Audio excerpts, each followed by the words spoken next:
नमस्कार साथियों, आप सभी लोग को स्वागत है हमारे यूट्यूब चैनल इलाहाबाद पीसीएस पे।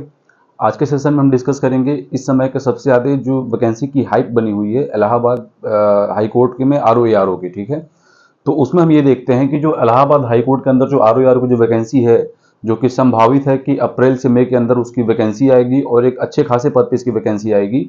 इसके बारे में पूरा हम डिस्कस करेंगे कि जिस समय इसकी वैकेंसी की बात स्टार्ट की जा रही थी उसमें कितनी पोस्ट थी, प्रेजेंट में उसकी कितनी पोस्ट हैं, हाई कोर्ट के चीफ जस्टिस ने उसके बारे में क्या कहा है, हाई कोर्ट के प्रेसिडेंट ने उसके बारे में क्या कहा है, और कब इसका एग्जाम हो सकता है, इसका सिलेबस क्या है, एज क्या है और क्वालिफिकेशन क्या है, उसके बारे में सब चीज़ को आज हम डिस्कस कर लेते हैं। इससे रिलेटेड जो कोई भी डाउट था आज आप लोगों का सारा डाउट वो खत्म हो जाएगा।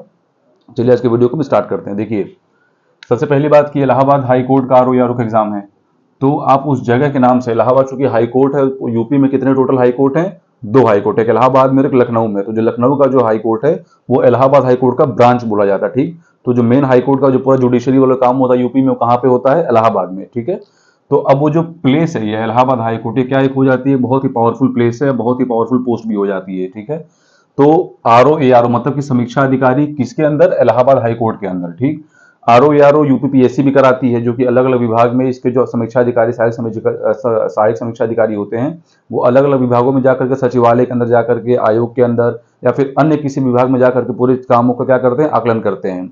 उसी तरीके से इलाहाबाद हाईकोर्ट में जो समीक्षा अधिकारी होते हैं वो इलाहाबाद हाईकोर्ट के अंदर, लखनऊ हाईकोर्ट के अंदर, बार काउंसिल के अंदर अलग अलग प्लेसेस में बैठ करके और उस काम का पूरा क्या करते हैं? लोग स्पष्टीकरण और आकलन करते हैं। अब देखिए, जब इसकी वैकेंसी स्टार्ट होने वाली थी 1 जुलाई 2023 को, ठीक, जब इसका पहला जो नोटिफिकेशन रिलीज किया गया था, जिसके पहले नोटिस जारी की गई थी, उस समय क्या बताया गया था कि आरओ की जो पद थी टोटल वो 311 वैकेंट थी और एआरओ की टोटल कितनी वैकेंट थी? 100। इसका मतलब कि टोटल सीट कितना बन रहा था उस समय? 411। ठीक है, और ये बात कब की है? 1 जुलाई 2023 की बात है।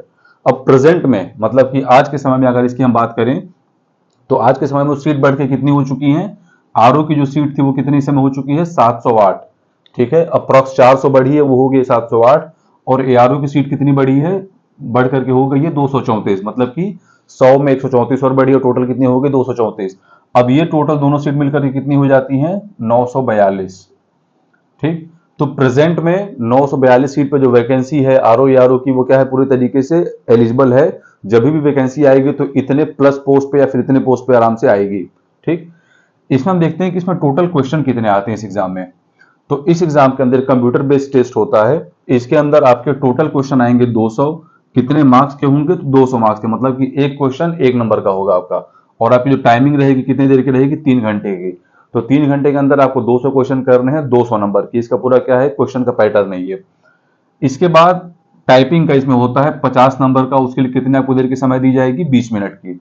तो 20 मिनट में आपको टाइम दिया जाएगा। कितने मार्क्स का क्वेश्चन रहेगा? वो 50 मार्क्स की क्या रहेगी? वो टाइपिंग रहेगी। हिंदी वालों के लिए हिंदी की, इंग्लिश वालों के लिए इंग्लिश की टाइपिंग। ठीक, अब इसका हम सिलेबस देख लेते हैं। तो इसका सिलेबस में ज्यादा कुछ अपने को उसमें सोचना नहीं है। जो अपना जीएस होता है, जीएस किस एग्जाम के लिए, चाहे आपको जीएस पीसीएस के लिए हो या फिर आपका जीएस आरओ जो यूपी पीएससी वाला जो कंडक्ट होता है, ठीक, यही सेम आपका जीएस का सिलेबस। इसके साथ साथ आपको क्या नॉलेज चाहिए? Elementary computer knowledge. Elementary computer knowledge मतलब कि जो बेसिक कंप्यूटर का नॉलेज होता है, जितना जो कि सभी लोग को लगभग होना चाहिए, तो वो चीज इंक्लूड हो जाती है किसके साथ? जीएस के साथ, मतलब जनरल स्टडीज के साथ वो चीज इंक्लूड हो जाती है। एज इसमें कितनी रखी गई है? 21 साल से लेकर के 35 साल। उसके बाद जब आपकी वैकेंसी आएगी तो हो सकता है कि उसमें कुछ एज रिलैक्सेशन देखने को मिले अलग अलग रिजर्वेशन के लिए।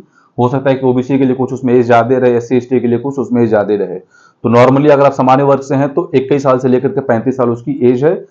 रिलैक्सेशन मिल सकता है रिजर्वेशन के अकॉर्डिंग। जब वो वैकेंसी आएगी तो उसमें हम लोग उसको देख लेंगे। क्वालिफिकेशन इसमें देखिए क्या होता है, ये सबसे बड़ा क्वेश्चन आजकल लोग पूछते हैं कि इसमें क्वालिफिकेशन क्या है, कौन कौन इस फॉर्म को भर सकता है। तो कोई भी जो कि ग्रेजुएट है, ठीक है, ग्रेजुएट या फिर इक्विवेलेंट कोई क्वालिफिकेशन उसके हो तो आपके पास वो होना चाहिए, पहला एलिजिबिलिटी। दूसरा, diploma degree in computer science या फिर कंप्यूटर, मतलब जो ट्रिपल सी वगैरह जो डिग्री होती है वो सब यहाँ पे अप्लाई हो जाएंगे। ठीक, तो ट्रिपल सी चाहिए प्लस ग्रेजुएशन। उसके साथ साथ आपकी टाइपिंग स्पीड कितनी होनी चाहिए? मिनिमम 25 वर्ड पर मिनट।